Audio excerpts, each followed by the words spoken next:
السلام عليكم ورحمة الله وبركاته.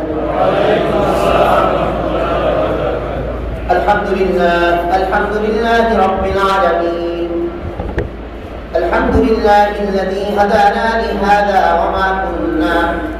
وما كنا لنهتدي لولا أن هدانا الله. الحمد لله الذي فضلنا على كثير من عباده المؤمنين. الحمد لله على كل حال. يا ربي لك الحمد كما ينبغي لجلال وجهك ولعظيم سلطانك. ونعوذ بالله من شرور أنفسنا ومن سيئات أعمالنا. من يهده الله فلا مضل له ومن يضلل فلا هادي له. وأشهد أن لا إله إلا الله وحده لا شريك له. وأشهد أن محمدا عبده ورسوله أرسله بالحق بشيرا ونذيرا وداعيا إلى الله بإذنه وسراجا منيرا. أما بعد فقد قال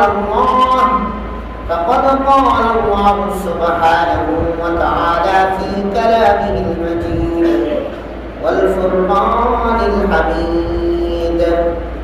أعوذ بالله من الشيطان الرجيم. بسم الله الرحمن الرحيم. وإن طائفتان من المؤمنين اقتتلوا فأصلحوا بينهما فإن بغت إحداهما على الأخرى فقاتلوا التي تبغي حتى تفيء إلى أمر الله. فإن فاءت فأصلحوا بينهما بالعدل وأقسطوا إن الله يحب المقسطين. إنما المؤمنون إخوة فأصلحوا بين أخويكم واتقوا الله لعلكم ترحمون. وقال رسول الله صلى الله عليه وسلم: لا تباغضوا ولا تنافسوا وكونوا عباد الله إخوانا. أو كما قال النبي صلى الله عليه وسلم: آمنت بالله صدق الله مولانا العظيم وصدق رسوله النبي الكريم ونحن على ذلك لمن الشاهدين والشاكرين والحمد لله رب العالمين. اللهم صل على محمد وعلى آل محمد كما صليت على إبراهيم وعلى آل إبراهيم إنك حميد مجيد. اللهم بارك على محمد وعلى آل محمد كما باركت على إبراهيم وعلى آل إبراهيم إنك حميد مجيد. আলহামদুলিল্লাহ, সকল প্রশংসা সে মহান রব্বুল আলামিনের জন্য, যিনি আমাদেরকে এক মহান ইবাদত কুরবানি সম্পাদন করে ঈদের পরবর্তী জুমাতে উপনীত করেছেন। যে মহান রব সুস্থ সবলতার সাথে সে মহান রবের আলিশান দরবারে কালিমাতুশ শুকর আদায় করি। আলহামদুলিল্লাহ। সম্মানিত ভাই, আমরা ঈদের 2 জুমা আলোচনার আগে আমরা একটা কোরআনুল কারীমের বিশেষ একটি সূরা নিয়ে আলোচনা শুরু করেছিলাম। কার মনে আছে একটু বলেন তো? জি, মাশাআল্লাহ, ভালো লাগলো। আল্লাহ তাআলা যারা বলতে পেরেছেন, যাদের খেয়াল আছে, আল্লাহ তাআলা তাদের ইলমে বরকত দান করবেন। আমিন। যাদের খেয়াল নাই, আল্লাহ তাআলা তাদের ইলম আরো বাড়িয়ে দেন। আমিন। একটু খেয়াল রাখা দরকার। শুধু শুনে গেলাম, হুজুর খুব মজা লাগে, হুজুর ওয়াজ না, কিচ্ছু মনে রাখে না। এই খুব সুন্দর লাগে, মনে থাকে না, মনে রাখি না, এই ওয়াজ ঘর পর্যন্ত যাবে? এই ওয়াজ আমলের দরজাগুলো অতিক্রম করতে পারবে? এজন্য আমাদের ওয়াজগুলো শোনা দরকার, ওয়াজগুলো আমাদের মনে রাখা দরকার। সম্মানিত ভাই, আপনি পরে এসে সবাইকে ডিঙ্গিয়ে এসেছেন। তিরমিজির একটা হাদিসে এসেছে, জুমার দিন যারা মানুষকে ডিঙ্গিয়ে সামনের দিকে যায়, সে মসজিদের দিকে নয়, জাহান্নামের এক একটি পুলকে সে অতিক্রম করে। আপনাকে নতুন মনে হচ্ছে আমাদের মসজিদে, এই মহল্লার নয় মনে হয় আপনি, এই মহল্লার আপনি, এই মহল্লা, যাক আপনি মেহমান। হাদিসটা শুনিয়ে দিলাম, ঠিক আছে? আমাদের মহল্লার হলে আবার ধক্কাধক্কি চলে, কথা বুঝতে পারছেন? ওমর রাদিয়াল্লাহু তাআলা মেহমান দেখে এক দুইজন ব্যক্তি এসে আল্লাহর রাসূল সাল্লাল্লাহু আলাইহি ওয়াসাল্লামের কবরের পাশে চিৎকার করে কথা বলছে। বলছে, বাড়ি কোথায় তোমাদের? কই মদিনার বাহিরে। ও মদিনার হলে চাবুক দিয়ে পিটাইতাম। এত বড় বেয়াদবি, রাসূলের রওজার পাশে আর এখানে চিৎকার করে কথা বলবে?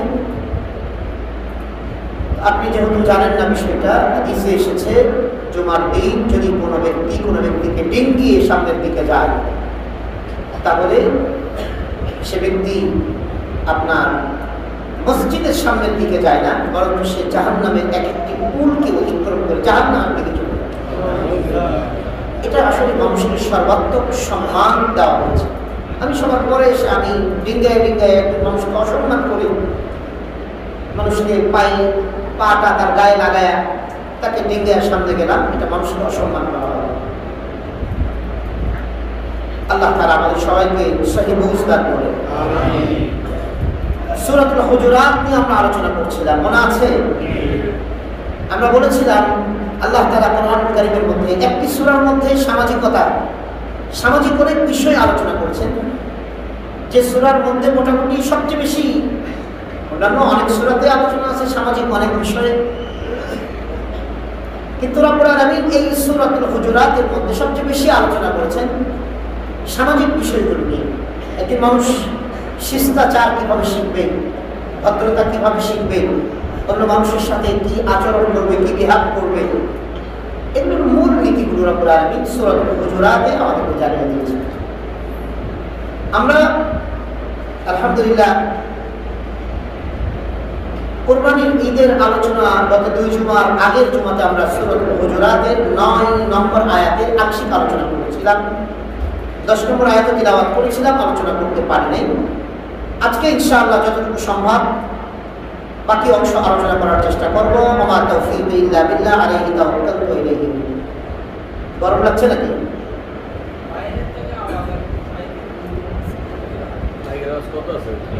তাহলে ভাই কিছুটা ছেড়ে দেন।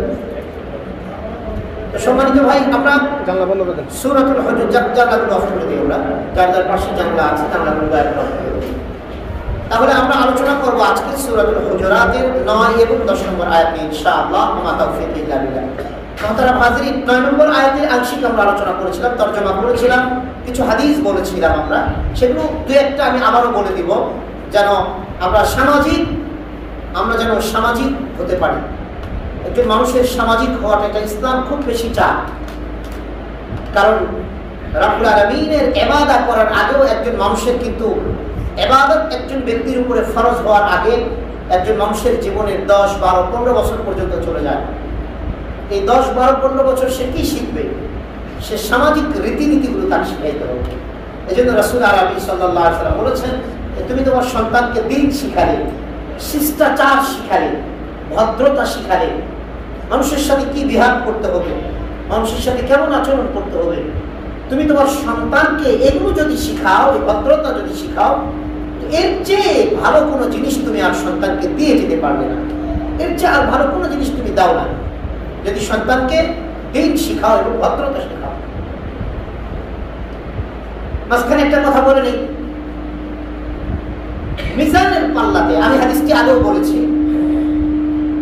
দেখি কারো মনে আছে কিনা। মিজানের পাল্লাটা কুরবানির গোশতের পরে বসানো হয় না কোন জায়গায় বসানো হবে এটা জানেন না কেউ? মিজানের পাল্লাটা কোথায় বসানো হবে? সবাই বলেন একটু। মাশাআল্লাহ, হাশরের ময়দানে। ওয়াকিমুল ওয়াজনা বিল কিসতি ওয়ালা তুখসিরুল মিজান ওয়াল আরদা ওয়াদাআহা লিল আনাম। আল্লাহ তাআলা এই মিজানের পাল্লাটাকে বসাবেন, মানুষের আমলের মাপ যন্ত্রটি বসাবেন কিয়ামতের দিন হাসরের ময়দানে। মানুষের আমল নামাকে আল্লাহ কি করবেন?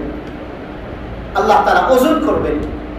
فَأَمَّا مَنْ ثَقُلَتْ مَوَازِينُهُ, যার নেকির পাল্লাটা ভারী হয়ে যাবে, فَهُوَ فِي عِيشَةٍ رَاضِيَةٍ, আমি আল্লাহ তাকে জান্নাতে পৌঁছিয়ে দেব। মিজানের পাল্লাটা আমাদের প্রতিটি আমল হিসাব করা হবে। এই মিজানের পাল্লাতে মানুষের দেওয়া হবে নামাজ, দেওয়া হবে রোজা, দেওয়া হবে কোরআনের তিলাওয়াত, জিকির আজকার, দান সদকা, মা বাবার সাথে উত্তম ব্যবহার, মানুষের সাথে উত্তম ব্যবহার, অনেক আমলের সমারোহ প্রতিটি মানুষেরই মিজানের পাল্লায় উঠবে। এই সব কিছুর মাঝে নামাজ, রোজা, হজ, যাকাত, দান সদকা, মা বাবার সাথে উত্তম ব্যবহার, মানুষের সাথে উত্তম ব্যবহার, সব কিছুর সমারোহে কোন আমলটি সবচেয়ে বেশি মিজানের পাল্লাতে ভারী করে দিবি? বলেন তো কে বলতে পারে? মাশাআল্লাহ, বলতে পেরেছেন কয়েকজন। যারা বলতে পেরেছেন একটু জোরে বলেন, কোন আমলটি সবচেয়ে বেশি ভারী হয়ে যাবে? হুসনুল খুলুক, উত্তম চরিত্র একজন মানুষের, বলেন না, উত্তম চরিত্র। উত্তম চরিত্রটা আমরা কার সাথে দেখাবো? উত্তম চরিত্রটা আমরা জঙ্গলে গিয়ে পশুদের সাথে দেখাবো? কার সাথে দেখাবো ভাই? কার সাথে দেখাবো? কার সাথে দেখাবো? মানুষের সাথে। আমরা মানুষ পৃথিবীর সবচেয়ে দামি কে? আল্লাহর যত মাখলুক আছে সবচেয়ে দামি কারা? মানুষরা। লাকাদ কাররামনা বানি আদম, বনি আদমকে আমি সবচেয়ে সৃষ্টির মধ্যে শ্রেষ্ঠ করে তৈরি করেছি। তাহলে আমাদের এই উত্তম স্বভাব, উত্তম আখলাকটা কিয়ামতের দিন মিজানের পাল্লা সবচেয়ে বেশি ভারী হয়ে যাবে। তাহলে এই উত্তম আখলাকটা আমাদের দেখাবো কার সাথে? আমরা মানুষের সাথে, আমার বিবি বাচ্চার সাথে, আমার মা বাবার সাথে, আমার ভাই ব্রাদারের সাথে, আমার প্রতিবেশীর সাথে, আমার কলিগদের সাথে, আমার বন্ধুদের সাথে, আমার মসজিদ, যে মসজিদে আমি সালাত আদায় করি সেই মসজিদের মুসল্লি ভাইদের সাথে। বারবার আমি বলেছি, এখনো অনেক ভাই কারোর সাথে কারো রিলেশন নেই, মনে করে পরিচিত হলে কি হবে, কি ক্ষতি করবে না করবে। দুঃখজনক। আর পাশাপাশি ফ্ল্যাটে বছরের পর বছর থাকে, মানুষগুলো সব কেমন রোবট হয়ে গেছে, কিন্তু কেউ কাউকে চিনে না, কেউ কারো। আরে ভাই, ঘরে আগুন লাগলে তো এই প্রতিবেশীটাই প্রথমে আমার ঘরে পানি দিবে। আমার ঘরে ডাকাত আসতে তো প্রথমে অন্যরা যাওয়ার আগে, আত্মীয় স্বজন যাওয়ার আগে এই প্রতিবেশী তো আমার ঘরে যাবে, যদি আমার সাথে তার সুসম্পর্কটা বজায় থাকে, যদি আমি একটু তার সুখে দুঃখে খবর নেই। কিন্তু বছরের পর বছর চলে যায়, আমরা কোনোদিনও প্রতিবেশীর খবর নেই না। অথচ রাসূল আরবি সাল্লাল্লাহু আলাইহি ওয়াসাল্লাম বলেছেন, জিবরিল আলাইহিস সালাম প্রতিবেশীর ব্যাপারে এত পরিমাণ এত হকের কথা বলছেন, আমি ভয় পেয়ে যাচ্ছিলাম। না জানি আল্লাহ কি জিবরিলকে দিয়ে এটা বলাই দেয় যে প্রতিবেশীকেও তোমার ওয়ারিস দিতে হবে, তোমার মিরাস দিতে হবে? আমি তো ভয় পেয়ে গেলাম। প্রতিবেশী এত হক। বলেন তো, প্রতিবেশী আমার ঘর থেকে কতটা ঘর? এটা তো জানি, 40টা ঘরের। কেউ কোনোদিন খবর নিয়েছি? কেউ কোনোদিন খবর নিতে পেরেছি? দুঃখজনক এটা আরেকটা, সেটা হচ্ছে আপনি খবর নিতে গেলেও তারা মনে করে আবার কোনো ধান্দাবাজি শুরু করলো কিনা, পরিবেশটাই নষ্ট হয়ে গেছে, সিস্টেম নষ্ট।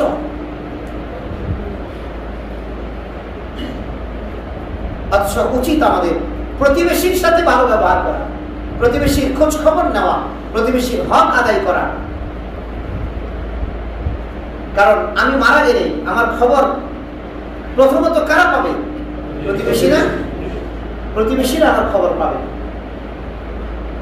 আমার সুখে দুঃখে আমার সবচেয়ে কাছে তারা প্রতিবেশী, আমার আত্মীয় নয়। যারা দূরে থাকে সে আত্মীয় না, আমার প্রতিবেশী। আমার সুখে দুঃখের এরা ভাগিদার হওয়ার হক রাখে।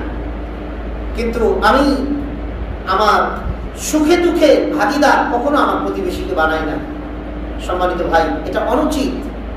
প্রতিবেশীর হক আদায় করা, অন্তত তাদের সাথে পরিচিত থাকা, তাদের নাম্বারগুলো রাখা, যে কোনো প্রয়োজনে যে কোনো কারণে প্রতিবেশী বেনামাজি হলে তাদেরকে বলা যে ভাই চলেন একসাথে নামাজ পড়তে যায়। তাহলে এই যে একজন উত্তম আখলাক যদি কারো হয়, তাহলে এই উত্তম আখলাকের অধিকারী ব্যক্তিটির এই আমলটা, উত্তম আখলাকের এই আমলটা, মানুষের সাথে ভালো ব্যবহার করার এই আমলটা রব্বুল আলামিন কিয়ামতের দিন তার আমলনামায় সবচেয়ে বেশি ভারী হয়ে যাবে। আল্লাহ তাআলা আমাদের সবাইকে উত্তম চরিত্রবান বানিয়ে দেন সবাই।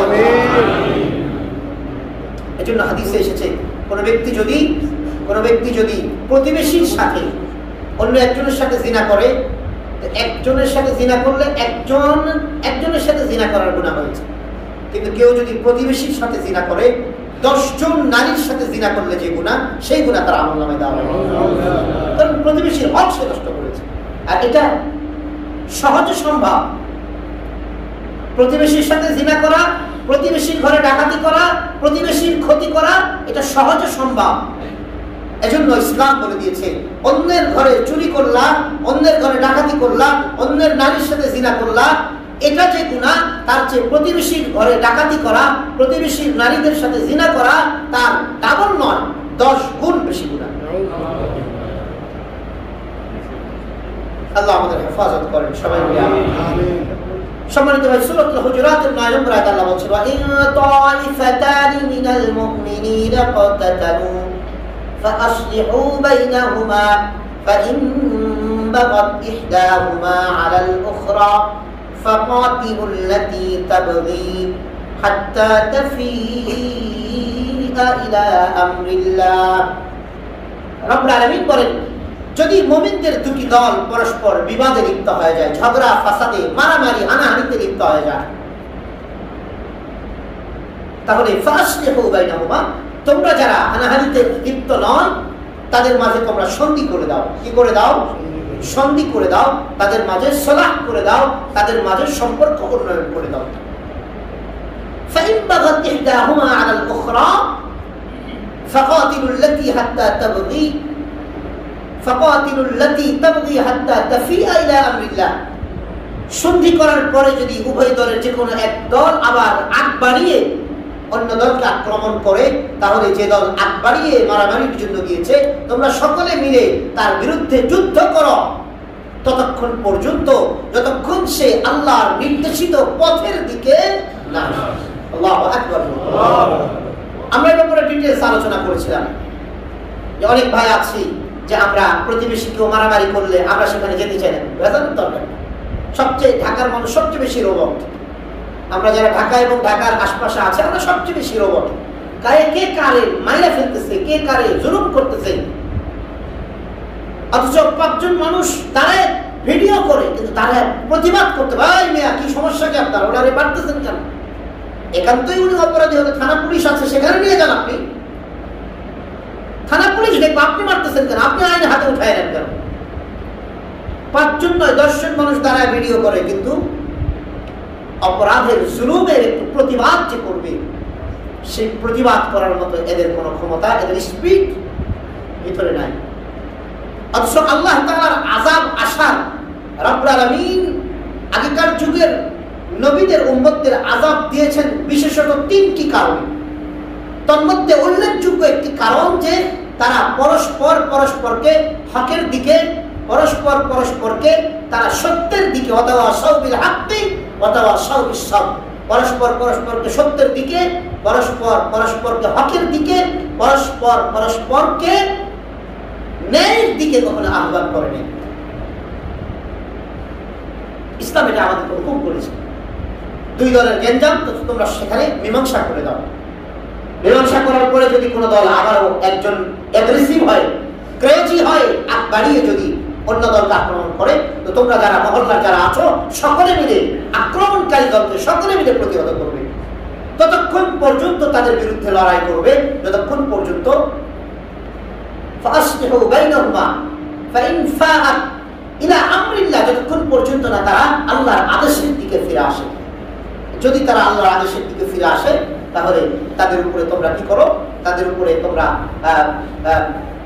ইনসাফ করো, জুলুম করবে না, ইনসাফ করো। ইন্নাল্লাহা ইউহিব্বুল মুকসিতিন, রব্বুল আলামিন সূরা হুজুরাতের 9 নম্বর আয়াতে পরিষ্কার করে বলে দিলেন যে যারা এই পরস্পর বিবাদকে মীমাংসায় পরিণত করে দেয়, যারা পরস্পর বিচারের মাধ্যমে একজন আরেকজনকে ন্যায় ইনসাফের ফয়সালা করে দেয়, রব্বুল আলামিন বলেন এমন ইনসাফগার বিচারকদেরকে আমি আল্লাহ ভালোবাসি। ইন্নাল্লাহা ইউহিব্বুল মুকসিতিন। এজন্য রব্বুল আলামিন তিন শ্রেণীর মানুষের দোয়াকে রব্বুল আলামিন কখনো ফেলতে পারেন না। তার মধ্যে এক নম্বর আল্লাহ তাআলা যার কথা বলেছেন তিনি হচ্ছেন আদিল, সুলতানুল আদিল, ইনসাফকার বাদশা। ইনসাফকার বাদশার দোয়াকে আল্লাহ কি করেন না, আল্লাহ ফেলতে পারেন না। ইনসাফকার বাদশা যদি সমাজে ইনসাফ প্রতিষ্ঠা করে তো ওই বাদশা আল্লাহর কাছে যা চায় আল্লাহ তাআলা সেই বাদশাকে তাই দিয়ে দেন। সৌদি আরব এখনের কথা বলছেন, আজ থেকে 80-90 বছর আগের কথা বলছেন, যখন থেকে তুরস্ক থেকে নিজেকে আলাদা করে নিল, কিংডম অফ সৌদি আরাবিয়া যখন হলো তারা, তখন আজ থেকে 80-90 বছর আগে বাদশাহ ফাহাদ তিনি সৌদি আরবকে আলাদা করে নিয়ে তিনি তার সাধ্য অনুযায়ী তিনি চেষ্টা করলেন সেই দেশটিকে ইসলামী হুকুমত কোরআনের আওতায় আনতে, কোরআনের বিচার ব্যবস্থাকে প্রতিষ্ঠা করতে। যখন কোরআনের বিচার ব্যবস্থা প্রতিষ্ঠা হয়ে গেল, হাজার হাজার মানুষ হাত কর্তন হয়ে গেল, চুরি ডাকাতি করে, হাজার হাজার মানুষ জিনাহের অপরাধে হত্যা করা হলো।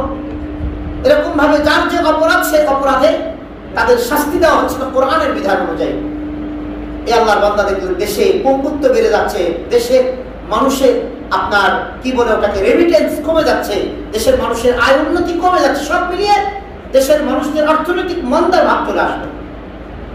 আচ্ছা, ফাহাদ তিনি এক শেষ রাত্রিতে খানায় কাবায় গেলেন, বাইতুল্লাহ শরীফে গেলেন। যাওয়ার পরে বাইতুল্লাহর খিলাফ ধরে আল্লাহর কাছে দুই নয়ন ছেড়ে দিয়ে অশ্রুধারা প্রবাহিত করে রব্বুল আলামিনকে বললেন, আল্লাহ তোমার কোরআনের বিধানকে আমি বাস্তবায়ন করতে গিয়ে আরো আমাদের দেশের অনেক সমস্যা বেড়ে যাচ্ছে। রব তুমি আমার দেশের সমস্যাগুলিকে, আমার দেশের এই কোরআনের ইনসাফকে প্রতিষ্ঠা করতে গিয়ে অনেক মানুষ অনাহারে থাকছে, অনেক মানুষ অর্থহারে থাকছে, অনেক মানুষ পেরেশানির মধ্যে পড়ে যাচ্ছে। ইলাহি মেহেরবানি করে তুমি আমাদের দেশ এবং দেশের মানুষের জন্য কল্যাণের ফয়সালা করো। সম্মানিত ভাই, আলহামদুলিল্লাহ সুম্মা আলহামদুলিল্লাহ। এর আগে অল্প কিছু তেল খনি, স্বর্ণের খনি, ভাই এরকম হচ্ছে কেন আজকে মাইকের অবস্থা? আল্লাহ তুমি মাইকের পেরেশানিটা দূর করে দাও। আমিন একটু জোরে বলেন। নিজেরা তো কোনো কাজে দোয়া করি না, একটু আমিন যে বলবেন সেটা দোয়ার প্র্যাকটিস করেন। আমাদের মসজিদে 5 ওয়াক্ত সালাম ফিরানোর পর আল্লাহুম্মা আমিন বিরহমাতিকা ইয়া আরহামার রাহিমিন, এটা আছে? কিন্তু আমি খেয়াল করি আল্লাহর বান্দারা মাশাআল্লাহ 2 রাকাত সুন্নাত পড়ে, কেউ নফলও পড়ে, কিন্তু একটু হাত উঠিয়ে যে দোয়া করবে, অথচ ফরজ নামাজের পরে দোয়াকে আল্লাহ কবুল করার ওয়াদা করা হয়েছে। আমরা তো 5 ওয়াক্ত ফরজ সালাতের পরে আমরা হাত উঠিয়ে দোয়া করি না, কিন্তু অনেকগুলো দোয়া ওই যে আমাদের আমলের বোর্ডে লিখে দেওয়া আছে, আমাদের আমলের বোর্ডে লিখে দেওয়া দোয়াগুলো আমরা অধিকাংশই মুখস্থ করি না। যারা মুখস্থ করেছি তারা আমরা কি করব, এই আমলগুলো, এই আমলের এই বোর্ডে যে দোয়াগুলো লিখে দেওয়া সেগুলো আমরা মুখস্থ করে সেগুলো সালাতের পরে আমরা বাইদা ভাই আমরা একের পর এক পড়ব। কিন্তু 2 রাকাত সুন্নতের পরে অথবা ফরজের পরে একে একে আপনি দোয়া করেন না।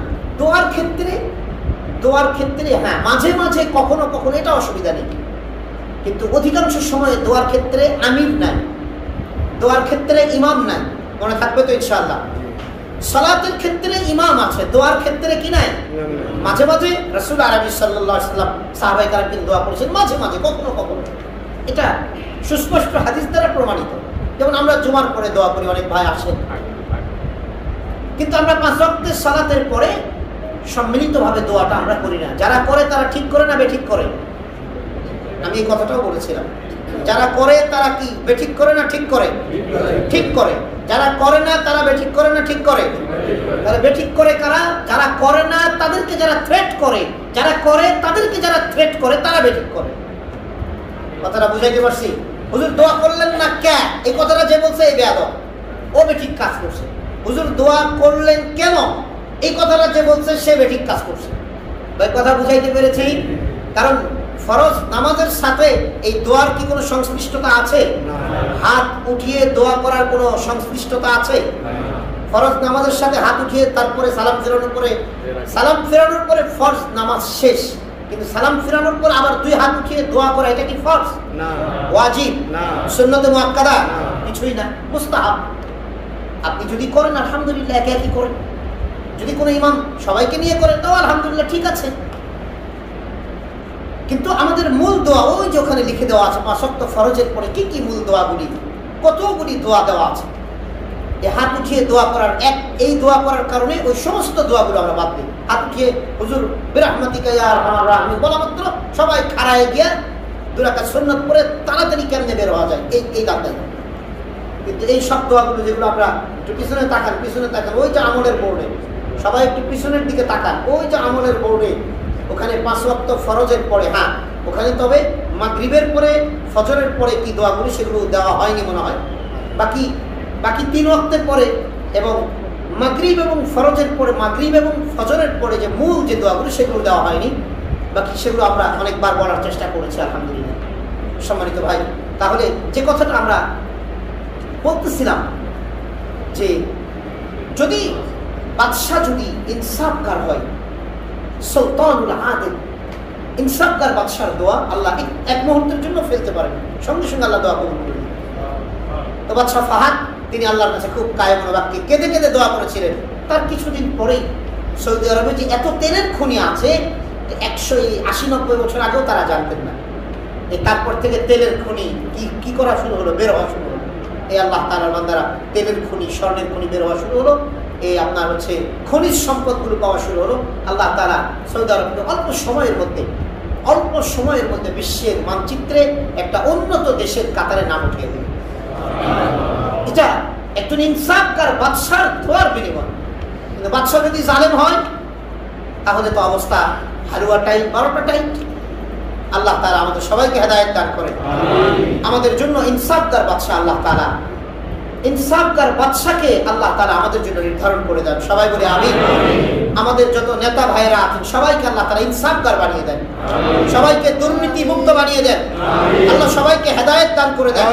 আল্লাহ সব ভাইদের জন্য আল্লাহ তাআলা সব ভাইদেরকে, আমাদের নেতৃস্থানীয় পর্যায়ের যারা আছেন সমস্ত ভাইদেরকে আল্লাহ কোরআন সুন্নাহ মোতাবেক দেশ পরিচালনার তৌফিক দান করুন।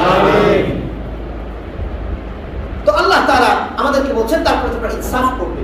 সম্মানিত ভাই, গত 2 জুমার আগে আমরা কয়েকটা হাদিস বলেছিলাম।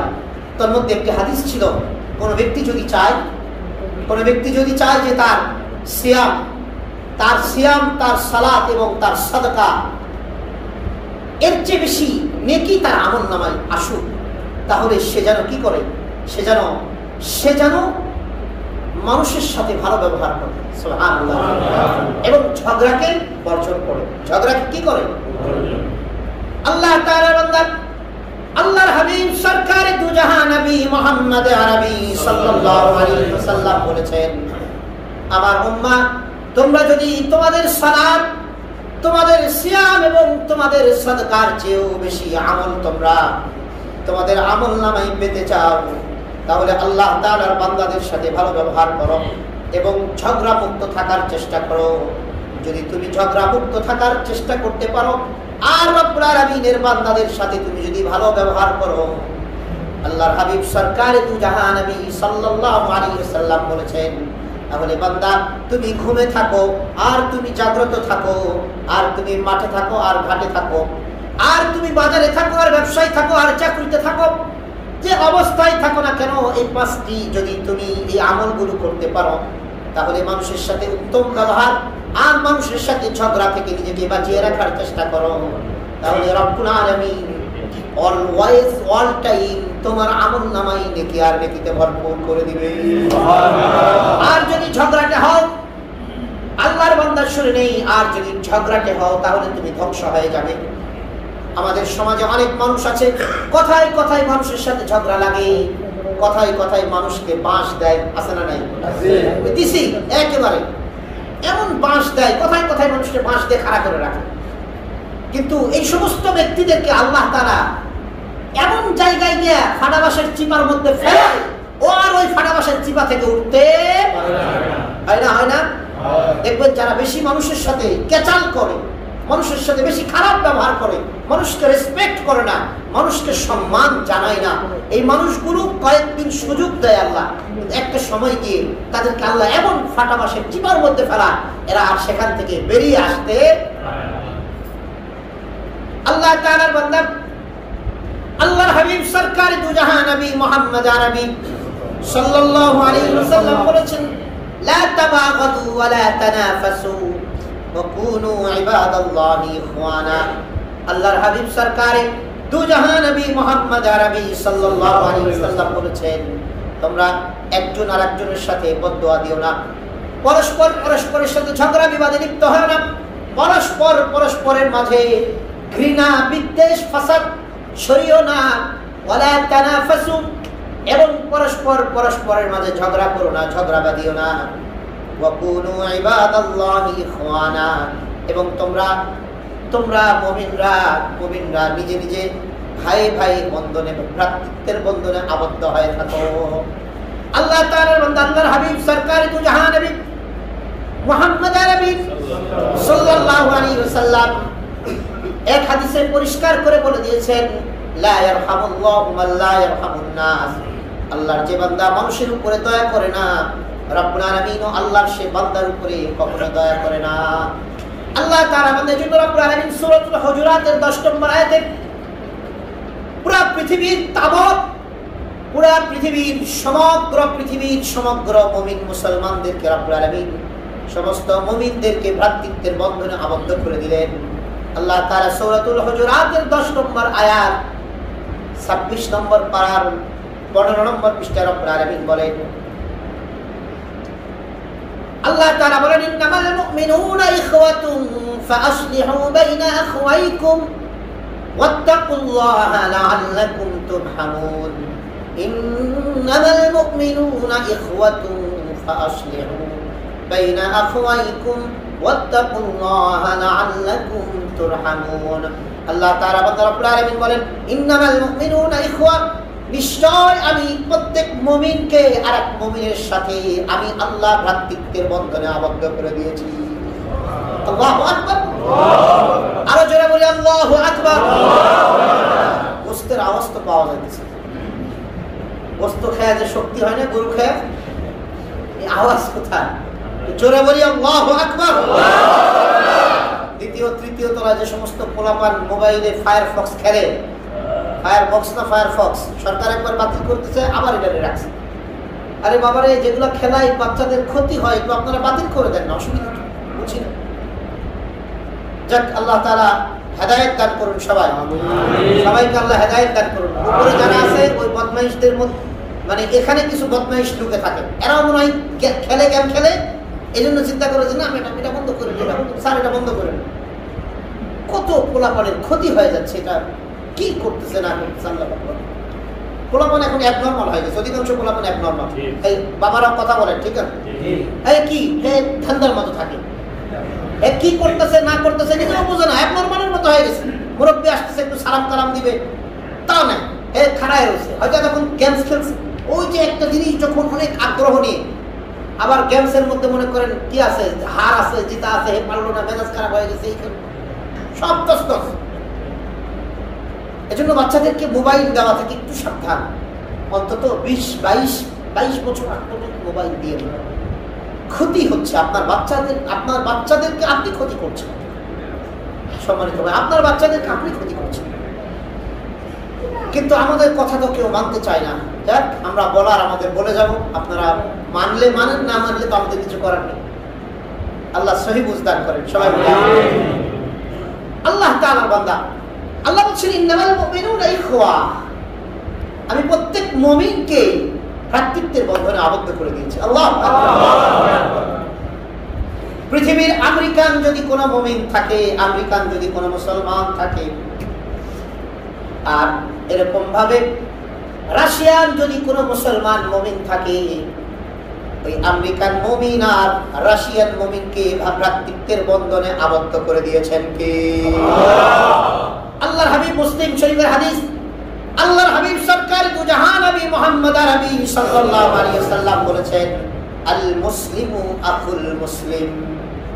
আল্লাহ তাআলা সূরাতুল হুজুরাতের 10 নম্বর আয়াতে মুমিনদেরকে ভ্রাতৃত্বের বন্ধনে আবদ্ধ করে দিলেন। আর আল্লাহর হাবিব সরকার দু জাহান নবী মুহাম্মদ আরবি সাল্লাল্লাহু আলাইহি ওয়াসাল্লাম মুসলিমদেরকে ভাই বানিয়ে দিলেন। আল্লাহ তাআলা বান্দা রব্বুল আলামিন মুমিনদেরকে ভাই বানিয়ে দিলেন। ওদেরকে ওনাকে ধরেন না, একটু ওনাকে ধরেন। মুমিনদেরকে ভাই বানিয়ে দিলেন। আর রব্বুল আলামিন মুসলিম নবী আল্লাহর হাবিব সরকার দু জাহান নবী সাল্লাল্লাহু আলাইহি ওয়াসাল্লাম মুসলিমদেরকে ভাই বানিয়ে দিলেন। আল্লাহ তাআলার বান্দা মুমিন ভাইকে বানিয়ে দিয়েছেন। আল্লাহ জোরে বলেন, কে বানিয়েছেন? আল্লাহ। মুসলিম ভাইকে বানিয়ে দিয়েছেন আল্লাহ। যদি দেখবেন বাহিরে যারা গিয়েছেন, ইন্ডিয়াতে যদি কেউ গিয়ে থাকেন, মুসলমান খুঁজে পাওয়া খুব মুশকিল।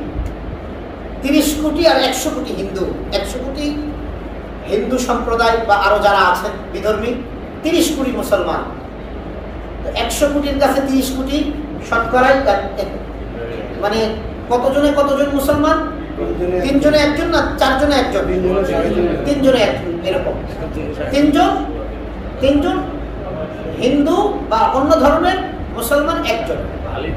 এলাকায় তাও খুঁজে পাওয়া যায় না। আমি 2004-এ দিল্লিতে গেলাম, এক জায়গায় নামাজ পড়লাম। নামাজ পড়ে এক ভাইকে জিজ্ঞাসা, ভাই মুসলমান কোনো হোটেল আছে কিনা? বলতেছে সামনে। হ্যাঁ, সামনে যাইতে আল্লাহ কোথায় যে যাইলাম, কয়েক কিলোমিটার যে হাঁটলাম, আল্লাহ পাক, শেষ পর্যন্ত গিয়া মুসলমান এমন হোটেল পাইছি, আমি তো গাবতলিও এরকম সালা দিয়া হোটেল রাখে না। একবারে এমন ওই হোটেলে বসে আমার খাওয়ার মতো রুচি আমার কোনোভাবে আসবে না। কিন্তু এই যে মুসলমান হোটেল, ওনাদের নাম জিজ্ঞাসা করলাম, কি পাক করছেন, গরু আছে কিনা। তো এই যে এটা শুনেই ভালো লাগতেছে যে আমার ভাইদেরকে আমি পেয়েছি। কাদেরকে পেয়েছি? কে বানিয়ে দিয়েছেন ভাই? কে বানিয়ে দিয়েছেন ভাই? তারপরে রাসূল কন্যা মিয়া, কে বানিয়ে দিয়েছেন ভাই? আল্লাহ। তারপরে কে বানিয়ে দিয়েছেন ভাই? দেখেন, আগেকার যুগে মানুষের ভিতরে মায়া, হৃদ্যতা, ভালোবাসা খুব বেশি ছিল। এই মোবাইল এসে, টিভি এসে, ইন্টারনেট এসে মায়া, মহব্বত, ভালোবাসা এখন সবগুলো গেছে গা মোবাইলের ভিতরে আর টিভির ভিতরে আর ইন্টারনেটের ভিতরে। এজন্য আমাদের কাছে খবর আছে যে অনেক বিবি তার স্বামীরে কয়, তোমার মোবাইল তো আরেকটা বউ। অনেক বিবি স্বামীরে কি কয়, মোবাইল আরেক বউ। মোবাইলে যত সময় দাও, এই সময় তো আমারেও দাও না। এরকম ঘটনাও এখন আমাদের কানে আসছে। সম্মানিত ভাই, তো আগেকার যুগে একটা মানুষের মহব্বত থাকতো। দেখবেন আজ থেকে 20-30 বছর আগেও দুই বন্ধু খুব মহব্বত, এক বন্ধু আর এক বন্ধুরে ওয়াদা করছে, তোমার যদি ছেলে হয়, আমার মেয়ে হয়, তো কি করব, আমরা একজন আরেকজনের কাছে বিয়ে দিব। তো দেখ বন্ধু, একজনের ছেলে আর একজনের মেয়ে হয় নাই, দুজনেরই ছেলে হয়েছে বা দুজনেরই মেয়ে হয়েছে, এখন কি বিয়ে দেওয়ার কোনো সুযোগ আছে? নাই। তো দুই বন্ধু চিন্তা করলো যে আমাদের একটা গভীর বন্ধুত্ব, মহব্বত। সম্মানিত ভাই, মহব্বতটা হবে কার জন্য? আল্লাহর জন্য। যদি মহব্বত হয়, বিনিময় কি পাওয়া যাবে বলেন তো? 1 নম্বর, আরশের নিচে ছায়া দিবেন আল্লাহ। তার নিচে ছায়া দিবেন যেদিন কিয়ামতের দিন, যেদিন আর কোনো ছায়া থাকবে না, কারো ছায়া থাকবে না, একমাত্র রব্বুল আলামিনের ছায়া থাকবে। রব্বুল আলামিন والملك على أرجائها ويحمل عرش ربك فوقهم يومئذ ثمانية। সূরাতুল হাক্কাতের মধ্যে আল্লাহ বলেছেন, কিয়ামতের দিন 8 জন ফেরেশতা আল্লাহর আরশ নিয়ে দাঁড়িয়ে থাকবেন। আল্লাহু আকবার। রব্বুল আলামিনের আরশের ছায়া ছাড়া কিয়ামতের দিন আর কোনো ছায়া থাকবে না। রব্বুল আলামিন 7 শ্রেণীর মানুষকে কিয়ামতের দিন নিজের আরশের ছায়ার নিচে ছায়া দিয়ে বাকিগুলোকে আসামির কাঠগড়ায় দাঁড় করিয়ে দিবে।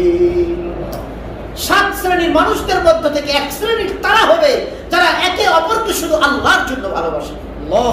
কার জন্য ভালোবাসে? আল্লাহ। এজন্য একজনকে আমরা আরেকজনকে ভালোবাসি, মহব্বত করে আল্লাহর জন্য হলে এর বিনিময়ে আরশের নিচে ছায়া পাওয়া যাবে। সেই ভয়াবহ কিয়ামতের সে ভয়াবহ দিনে নবীগণ পর্যন্ত নবীগণ পর্যন্ত শুধু মুহাম্মদুর রাসূলুল্লাহ সাল্লাল্লাহু আলাইহি ওয়াসাল্লাম ছাড়া সমস্ত বড় বড় নবী আদম নবীনা আলাইহিস সালাতু তাসলিম, ইব্রাহিম, মূসা, নূহ, এরকম বড় বড় সমস্ত নবী বলতে থাকবে রব্বি নফসি ইয়া নফসি ইয়া নফসি ইয়া নফসি বলতে থাকবে, নিজের ছাড়া আর কারো চিন্তা করতে পারবে। সেই ভয়াবহের দিনে রব্বুল আলামিন 7 শ্রেণীর মানুষকে তিনি যেখানে বসে বিচার কার্য পরিচালনা করবেন, এই এজলাসের মধ্যে বাদী বিবাদী, আর উপরে হচ্ছে আপনার কে জজ, সামনে উকিল, পিছনে যে চেয়ারগুলো থাকে কারা বসে থাকে? দর্শকরা বসে থাকে না? কিছুই জানেন না আপনারা? ফ্রি বেকার সময় থাকলে মাঝে মাঝে গাজীপুরে যাবেন, ঢাকা সিএমএম কোর্টে যাবেন, গিয়া বসে থাকবেন, ওখানে কিছু জ্ঞানী কথা হয়। এখন অবশ্যই জ্ঞানী হয় না, মিথ্যা কথা বেশি হয়, মানে কেমনে মিথ্যা বাটপারি সিটারি করণ যায় এরকম কথাও হয় ওখানে। কিন্তু এগুলোতে বসে থাকলে অনেক সময় যারা ভালো মানুষ এরা জ্ঞানী কিছু কথা আহরণ করতে পারে। তো সামনে বসে থাকে কারা? সামনে বসে থাকে দর্শকরা। কিয়ামতের দিন রব্বুল আলামিন তার আরশের মধ্যে তিনি সমাসীন হয়ে রব্বুল আলামিন বিচার কার্য পরিচালনা করবেন। এই আরশের নিচে 7 শ্রেণীর মানুষকে আল্লাহ দুনিয়াতে 7 শ্রেণী 7টি গুণ যাদের ভিতর ছিল, 7টির যে কোনো একটি থাকলেও আল্লাহ তাদেরকে মাফ করে তার পাশে বসায়া বলবেন তোমরা এজলাসে বসে থাকো, আমি কেমনে বিচার করি তোমরা দেখো। আল্লাহু আকবার। মালিক ইয়াউমিদ্দিন, বিচার দিবসের মালিক কে? আল্লাহ। সম্মানিত ভাই, তো বন্ধুরে বলছে যে দেখো এখন তো আমাদের কি হয়েছে, এখন তো আমাদের দুজনেরই মেয়ে হয়েছে, দুজনেরই ছেলে হয়েছে, বিয়ে তো দিতে পারবো না, তো কি করা যায়? তাহলে আমরা ছেলেদেরকে দুস্থ বানাই দিই।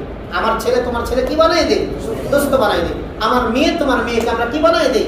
সই বানাই দেই, সই। আগেকার গ্রামের মানুষ কি কইতো?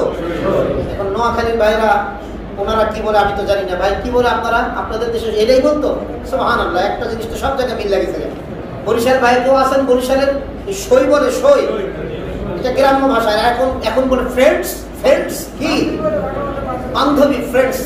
ফ্রেন্ডস ছাড়া লাইফ ইম্পসিবল, নাউজুবিল্লাহি মিন যালিক। ফ্রেন্ডস ছাড়া কি এয়ারটেলের কি অ্যাড? ফ্রেন্ডস ছাড়া আমার লাইফ ইম্পসিবল। তোর মা বাপ কই গেছে, তোর বউ বাচ্চা কই গেছে? ফ্রেন্ডস ছাড়াই তোর লাইফ ইম্পসিবল হলে এগুলো ছাড়া লাইফ কি হইব? ইনাদের ছাড়া তো তোর লাইফ জাহান্নাম। কথা কয় না? কি অ্যাড দেয়? জন্য জিজ্ঞেস গেলাম, দোকান দিছে F&F। আমি জিজ্ঞেস গেলাম ভাই F&F মানে কি? আমি তো বুঝছি, আমি হেরে জিজ্ঞাইলাম F&F মানে কি, কিসের সংক্ষিপ্ত? বলে হুজুর প্রথম F মানে ফ্রেন্ডস, এন্ড তারপরে আবার F মানে ফ্যামিলি। আমি বললাম আপনি তর্জমাটা প্রথম F তে আপনি ফ্যামিলি না উঠাইয়া ফ্রেন্ডস উঠাইলেন কেন? কথা বোঝেন না? প্রথম F মানে ফ্রেন্ড, F মানে আপনি F মানে তো ফ্যামিলিও বলা যায়, ফ্যামিলি বলা যায় তো না? আমি তারা জিজ্ঞাইলাম F মানে আপনি ফ্রেন্ডস আগে বললেন কেন? আগে ফ্রেন্ডস না আগে ফ্যামিলি? কথা বলেন, আমাদের দুনিয়ার জীবনে কি আগে ফ্রেন্ড না আগে ফ্যামিলি? আগে ফ্যামিলি, তারপরে ফ্রেন্ডস। ফ্যামিলি যদি না থাকে কিসের ফ্রেন্ডস আর কিসের কি? দুঃখ লাগে এগুলো। তবে আমাদের যদি আমরা ফ্রেন্ডকেও যদি আল্লাহর জন্য বানাইতে পারি, ফ্রেন্ডের কাছে গিয়ে খালি গুনাহ হয়, ফ্রেন্ডের কাছে গিয়ে একসাথে বাবা সেবন হয়, ফ্রেন্ডের কাছে গিয়ে একবার ইয়াবা একসাথে একলগে খায়, এরকম ফ্রেন্ড জান্নাতে যাওয়ার কারণ না জাহান্নামে যাওয়ার কারণ? জাহান্নামে যাওয়ার কারণ হয় দাঁড়াবে। এজন্য সম্মানিত ভাই আমাদের উচিত নয়। তো যেটা বলছিলাম, তো দুই বন্ধু বললেন যে দেখো আমাদের দুইজনের ছেলেকে দিয়ে দোস্ত বানায় দেই, অথবা দুইজনের মেয়েকে দিয়ে সই বানায় দিই। এই দুই বন্ধু সই বানায় দিছে দুইজনের মেয়েকে দিয়ে, দুইজনের ছেলেকে দিয়ে দোস্ত বানায় দিছে। তো ওনারাও দুই বন্ধু দুনিয়া থেকে চলে গেছে। এখন এই দুই দোস্ত বলে যে দেখ দোস্ত, আমরা কিন্তু আমাদের বাবা খুব আশা করে তোরে আর আমার দোস্ত বানাইছে, তোর বাবা আর আমার বাবা আশা করে, দেখ সই, তোর বাবা আর আমার বাবা আশা করে আমাদেরকে সই বানিয়ে দিছে একটা পারিবারিকভাবে আত্মীয়তার বন্ধন ঠিক রাখার জন্য।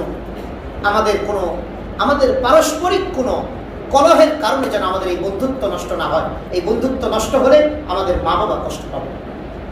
সম্মানিত ভাই, আল্লাহ তাআলা আমাদেরকে পারস্পরিক ইন্নামাল মুমিনুনা ইখওয়া, মুমিন ভাই বানিয়ে দিয়েছেন কে?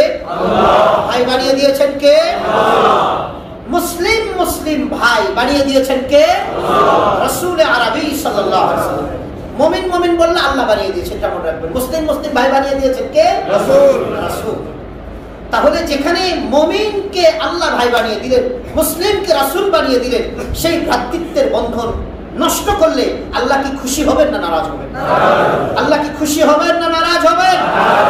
এজন্য আল্লাহ বলছেন ইন্নামাল মুমিনুনা ইখওয়া, আমি পৃথিবীর সমস্ত মুমিনদেরকে ভাই ভ্রাতৃত্বের বন্ধনে আবদ্ধ করে দিলাম, ভাই বানিয়ে দিলাম। তাহলে তোমাদের কাজ কি? এই ভ্রাতৃত্বটা ঠিক রাখা। ফাসলিহু বাইনা আখওয়াইকুম, ফাসলিহু তোমরা ঠিক রাখবে, ফাসলিহু তোমরা পরস্পর ভ্রাতৃত্বের মাঝে যদি ভেজাল হয় তোমরা কি রাখবে? এই ভ্রাতৃত্বের বন্ধনটাকে ফাসলিহু সংশোধন করে দিবে, ঠিক করে দিবে। ইনশাআল্লাহ বাকি আলোচনা আগামী জুমায় করা যাবে। জুমার দিন, ঈদের পরে অনেক ভাই হয়তো দাওয়াত আছে, অনেক ভাই পেরেশানি আছে। আজকে এই পর্যন্তই থাক আজকের আলোচনার মূল আলোচনা। আমাদেরকে ভালো নামাজি, ভালো আমলি, ভালো হাজি, বড় নেতা, বড় দাতা হওয়ার আগেও আমাদের উচিত আমাদেরকে মানুষ হওয়া। কি হওয়া ভাই? সবাই বলেন কি হওয়া? মানুষ হতে হবে। আমাদেরকে কি হতে হবে? মানুষ হতে হবে। মানুষ। আগেকার যুগের মুরব্বীরা বাচ্চাদেরকে স্কুলে পাঠানোর সময়, মাদ্রাসায় পাঠানোর সময় বলতো, যা বেটা মানুষের মতো মানুষ হয়ে আসবি। ও কি মানুষ না? ওর 2 হাত 2 পা 2 চোখ ছিল না ওর? কিন্তু মানুষের মতো মানুষ হওয়ার জন্য এই 2 হাত 2 পা 2 চোখ যথেষ্ট নয়। মানুষের মতো মানুষ হওয়ার জন্য মানুষের সাথে ভালো ব্যবহার করা জরুরি। কথা ঠিক? সম্মানিত ভাই, আসুন আমরা একটু মানুষের সাথে মুস্কি হাসি দিয়ে কথা বলবো। এটাকেও ইবাদত বলা হয়েছে। ভাই কেমন আছেন? আচ্ছা ভাই কেমন আছেন? এটা একটা। আরেকটা, ভাই কেমন আছেন? আপনার শরীরটা কেমন? বাসার সবাই কেমন আছে? এই দুইটাকে একটু আলাদা লাগতেছে? কথা কয় না। যখন আপনি বলেন ভাই কেমন আছেন, বেড়াই মনে করবে বেড়া কি কিছু খায়া মেয়ে আসছে নাকি, এরকম ভাবে চেক দেখায় আমার কয় ভাই কেমন আছে। তোর বেড়া কইতেই কইছে কে কেমন আছে। আর যদি একটু হাসি দিয়া ভাই কেমন আছেন। কিন্তু আমাদের এই সমাজে আরো নষ্টের বিষয় আছে। সেটা হচ্ছে কেউ যদি এসে কয় আসসালামু আলাইকুম ভাইজান কেমন আছেন, আপনার শরীরটা কেমন? দুইজনকে বই বেড়া কি একটু তার সিরা কি ছিলেন নাকি, এটা কি চিনে না হুদা আপনাকে হাসতাছে। আছে না নাই? আছে না নাই এরকম মানুষ? আরে তার তো আর ছিঁড়ে নাই, তার তো আপনাদের শীর্ষে, তার তো আপনাদের শীর্ষে। আপনি পণ্ডিত হয়ে বসে আছেন। আল্লাহর বান্দা তো রাসূলের হাদিসের উপর আমল করেছে। রাসূলের হাদিস হচ্ছে হাসি দিয়ে কথা বলো মানুষের সাথে। একটু হাসি দিয়ে কথা বলো। তোমার চেহারাটাকে তুমি একটু কি করো, মুস্কুরাও, চেহারাটা একটু উজ্জ্বল বানাও। এটা রাসূলের হাদিস। তুমি যদি কারোর সাথে একটু মুস্কি হেসে দিয়ে কথা বলো, এটার বিনিময়ে আল্লাহ তোমার আমলনামায় নেকি লিখবেন। সুবহানাল্লাহ। সম্মানিত ভাই, তাহলে আমরা ইনশাআল্লাহ সকল ভাইদের একটু খোঁজ খবর নেব তো ইনশাআল্লাহ। যদি পরস্পর গ্যাঞ্জাম হয়, মারামারি হয়, তাহলে আমরা এগিয়ে যাব তো ইনশাআল্লাহ। এই আয়াতে কারিমা 10 নম্বর আয়াতে কারিমা আরো বেশ কিছু ব্যাখ্যা আছে, আগামী জুমায় করা যাবে। যে কথাগুলো বললাম, আল্লাহ তাআলা আমাদের সবাইকে পাক্কা ইমানদার, পাক্কা মুসলমান, সাথে সাথে পাক্কা সামাজিক মানুষ হিসাবে আল্লাহ কবুল করেন, উত্তম চরিত্রবান বানিয়ে দেন। সবাই বলি আমিন। ওয়া আখিরু দাওয়ানা আলহামদুলিল্লাহি রাব্বিল আলামিন।